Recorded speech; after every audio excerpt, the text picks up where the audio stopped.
वैसे तो supreme court के रिसेंटली आए लैंडमार्क जजमेंट्स को काफी लोगों ने प्रेस किया था। इस जजमेंट के आते ही हर फील्ड से कई तरह के रिएक्शंस और डिस्कशंस देखने को मिले थे। पॉलिटिकल लीडर्स और पार्टीज तो इस पे चर्चा कर ही रहे थे, लेकिन इसी बीच लीगल फ्रेटर्निटी के लोगों की जो ओपिनियन सुनने को मिले हैं वो काफी ज्यादा दिलचस्प और डिबेटेबल थी।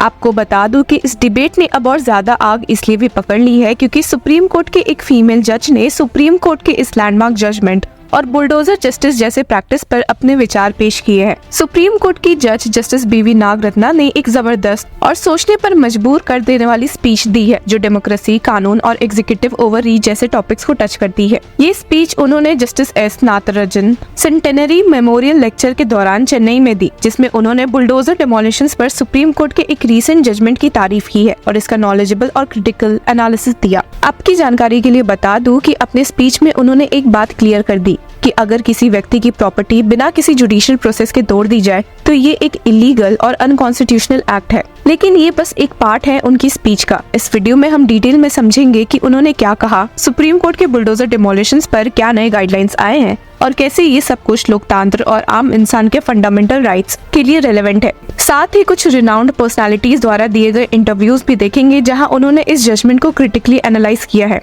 आपने कभी टीवी पर या न्यूज़पेपर में देखा होगा कि किसी का घर या दुकान बुलडोजर से तोड़ दिया गया और फिर बोला गया कि ये इलीगल कंस्ट्रक्शन थी या उस व्यक्ति का कोई क्रिमिनल रिकॉर्ड था। लेकिन ये प्रैक्टिस एक बड़े सवाल को जन्म देती है, क्या बिना किसी लीगल ट्रायल के किसी की प्रॉपर्टी तोड़ देना सही है? यही सवाल सुप्रीम कोर्ट और जस्टिस बीवी नागरत्ना के सामने आया जब बुलडोजर डिमोलिशंस का मुद्दा उनकी स्पीच का एक हिस्सा बना। जस्टिस नागरत्ना ने कहा, डेमोक्रेसी के बेसिक प्रिंसिपल में ये नहीं लिखा कि किसी को बिना जुडिशियल प्रोसेस के सजा दी जाए। अगर आप बिना ट्रायल के प्रॉपर्टी डिमोलिश करते हैं तो आप कानून का मजाक उड़ाते हैं। जहां एक तरफ जस्टिस नागरत्ना ने सुप्रीम कोर्ट के इस जजमेंट को एक माइलस्टोन कहा जो रूल ऑफ लॉ को मजबूत बनाता है, वहीं दूसरी तरफ इंडिपेंडेंट इन्वेस्टिगेटिंग जर्नलिस्ट सौरभ दास ने एक इंटरव्यू दिया। देखिए उसमें उन्होंने क्या कहा है। आप देखेंगे कि 2 साल चीफ जस्टिस ऑफ इंडिया रहे, लेकिन जो बुलडोजर इनजस्टिस होते रहा देश में, अब जाके चलिए एक अच्छे बेंच के पास वो गया, वो बेंच ने बहुत ही एक स्टे भी लगा दिया, पूरा पैन इंडिया स्टे लगा दिया, लेकिन वो बहुत ही बाद में हुआ। इतने सालों तक वो बुलडोजर इनजस्टिस चलते रहा। चीफ जस्टिस चंद्रचूड़ जो लिबर्टी के बारे में उन्होंने बोला था कि एक दिन भी अगर जेल में कोई रहा इलीगली वो 100 दिन के बराबर है, ऐसा कि एग्जैक्ट ऐसा स्टेटमेंट नहीं था, लेकिन उनका सेंटिमेंट वही था। ऐसे चीफ जस्टिस के अंडर अगर सुप्रीम कोर्ट को इतना टाइम लग गया बुलडोजर इनजस्टिस को देखने में, तो आप फिर कैसे वो लेगेसी आप डिसाइड करेंगे, उनका लेगेसी क्या है? आप देखेंगे आपकी लेगेसी के बारे में इनका चीफ जस्टिस चंद्रचूड़ का इतना डेस्परेशन रहा कि एक दिन पहले कि जस्ट उनके फेयरवेल के एक दिन पहले उन्होंने ठंडे बस्ती में जो एक 2020 का डेमोलिशन केस था, बुलडोजर का तो नहीं, सब जानते हैं कि बुलडोजर डिमोलिशंस का इस्तेमाल कई बार पॉलिटिकल टूल के रूप में होता है जो अक्सर माइनॉरिटीज या पॉलिटिकली मार्जिनलाइज्ड कम्युनिटीज को टारगेट करता है। इसलिए ये सिर्फ एक लीगल मुद्दा नहीं बल्कि एक सोशल और पॉलिटिकल चैलेंज भी है। हालांकि सुप्रीम कोर्ट ने रीसेंट जजमेंट में बुलडोजर डिमोलिशंस पर स्ट्रिक्ट गाइडलाइंस भी दी है। जस्टिस BR गवई और KV विश्वनाथन की बेंच ने जब ये जजमेंट दिया जिसमें कहा गया कि no demolition should be carried out without proper legal notice, सिर्फ यही नहीं बेंच ने और भी कई रिमार्क्स पास किए, stating a fair trial is the right of every individual no matter the allegations. Bench ने क्लियर किया कि एग्जीक्यूटिव ऑफिसर्स जो बिना जुडिशियल अप्रूवल के डिमोलिशन ऑर्डर्स देते हैं उनके अगेंस्ट स्ट्रिक्ट अकाउंटेबिलिटी होनी चाहिए। इन जजमेंट्स के बाद सुप्रीम कोर्ट ने क्लियर किया कि डिमोलिशन से पहले एक 15 दिन का नोटिस दिया जाना जरूरी है और प्रॉपर्टी ओनर को एक पर्सनल हियरिंग का मौका मिलना चाहिए।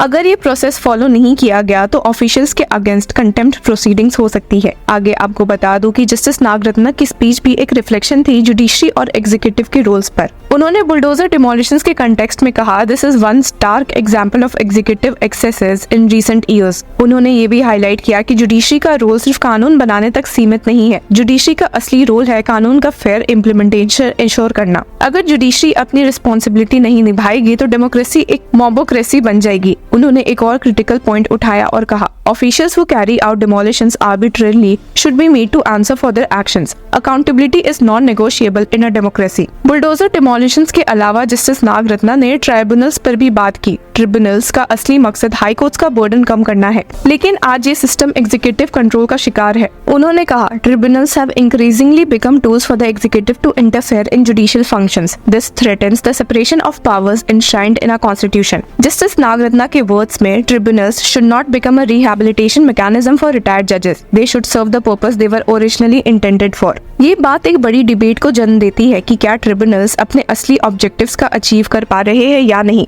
जस्टिस नागरत्ना ने ऑर्डिनेंस मेकिंग पावर्स के मिसयूज पर भी अपनी चिंता व्यक्त की। कई सरकारें ऑर्डिनेंसेस का इस्तेमाल एक शॉर्टकट के रूप में करते हैं जिसमें लेजिस्लेटिव अप्रूवल की जरूरत नहीं होती। उन्होंने कहा, in recent years ordinance making has become a convenient tool for bypassing legislative scrutiny. This is deeply problematic for a democracy. ये बात उन्होंने DC Wadhwa versus state of Bihar case के रेफरेंस के साथ रखी, जिसमें सुप्रीम कोर्ट ने ऑर्डिनेंसेस को बार बार रीप्रोमुलगेट करने की प्रैक्टिस को अनकॉन्स्टिट्यूशनल डिक्लेयर किया था। जस्टिस नागरत्ना ने अपनी स्पीच के एक और क्रिटिकल हिस्से में प्रेसिडेंट और गवर्नर्स के डिस्क्रिशनरी पावर्स पर भी बात की थी। उन्होंने कहा कि इन पावर्स का इस्तेमाल कॉन्स्टिट्यूशनल प्रिंसिपल्स के मुताबिक होना चाहिए, न कि किसी पर्सनल या पॉलिटिकल इंटरेस्ट के लिए। उन्होंने एम्फसाइज किया, the satisfaction of the president and governor is not personal, it is constitutional. They must act in accordance with the rule of law, not arbitrary whims. उनका ये स्टेटमेंट एक important reminder है कि political pressures judiciary या executive की impartiality को impact नहीं करना चाहिए। सभी जानते हैं कि बुलडोजर डिमोलिशंस का इम्पैक्ट सिर्फ एक व्यक्ति तक सीमित नहीं है, ये पूरे सोसाइटी के लिए एक प्रेसिडेंट सेट करता है। अगर बिना जुडिशियल प्रोसेस के डिमोलिशन होती रहेगी तो आम नागरिक का कानून पर भरोसा कम होगा। सुप्रीम कोर्ट ने ऑब्जर्व किया, the rule of law can not exist if actions are taken without following due process. Arbitrary demolitions undermine public faith in the judiciary. Justice Nagarathna का ये कहना था कि डेमोक्रेसी का असली एसेंस तभी सफल होता है जब अकाउंटेबिलिटी और ट्रांसपेरेंसी दोनों हो। जस्टिस नागरत्ना ने डेमोक्रेसी का असली मकसद डिफाइन करते हुए कहा, democracy is not merely about majority rule, it is about elevating public opinion through inclusion of divergent and contrarian ideas. उन्होंने ये भी कहा कि अगर जुडिशरी और मीडिया डिसेंटिंग वॉइसेस को सप्रेस करते हैं तो डेमोक्रेसी का असली मतलब खत्म हो जाता है। खैर, कब तक डिसेंटिंग वॉइसेस सप्रेस होने से फ्री रहती है इसका तो पता नहीं, लेकिन सुप्रीम कोर्ट के डायरेक्शंस पर SP चीफ अखिलेश यादव के व्यूज हम आपको सुना सकते हैं। आज सुप्रीम कोर्ट का बड़ा फैसला आया है, 1 अक्टूबर तक हालांकि रोक लगा दी, उसके बाद एक और भी इसमें फैसला आ जाए। देखिए, बुलडोजर न्याय नहीं हो सकता है। बुलडोजर अनकॉन्स्टिट्यूशनल था। बुलडोजर लोगों को डराने के लिए था। बुलडोजर जानबूझ करके विपक्ष की आवाज़ को दबाने के लिए था। मैं धन्यवाद और बधाई दूंगा सुप्रीम कोर्ट के इस फैसले को जिसने बुलडोजर को रोकने का काम किया है।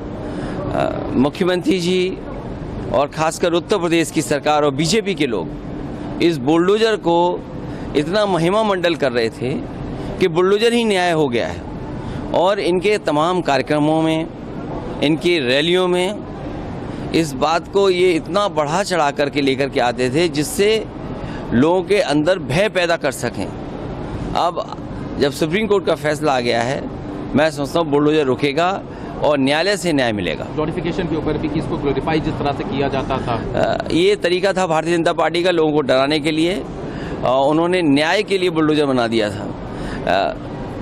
बुलडोजर अन्याय का प्रतीक हो सकता है, न्याय का प्रतीक नहीं हो सकता। STF को लेके भी आपने भी सवाल। ऐसे ही कांग्रेस लीडर और सुप्रीम कोर्ट लॉयर विवेक तनखा ने भी देखिए सुप्रीम कोर्ट के बुलडोजर जस्टिस वर्डिक्ट पर क्या कहा है। It's a historic day for India and a historic judgment as far as civil liberties are concerned and individual personal life and liberty is concerned. Supreme Court has thrashed the state for this bulldozer Raj or bulldozer justice.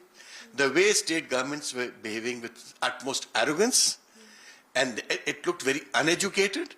It looked as if they would use it as a political tool. Now all this has stopped. There can be no bulldozer Raj now. If you want to demolish somebody's house, you have to give them a notice in minimum 15 days time. There'll be a hearing. There will be an order that is challengeable in law. Anybody doing it today will be facing contempt, and I feel that people who've done it in the past can also be prosecuted for what they did, because according to Supreme Court, it was bad in law.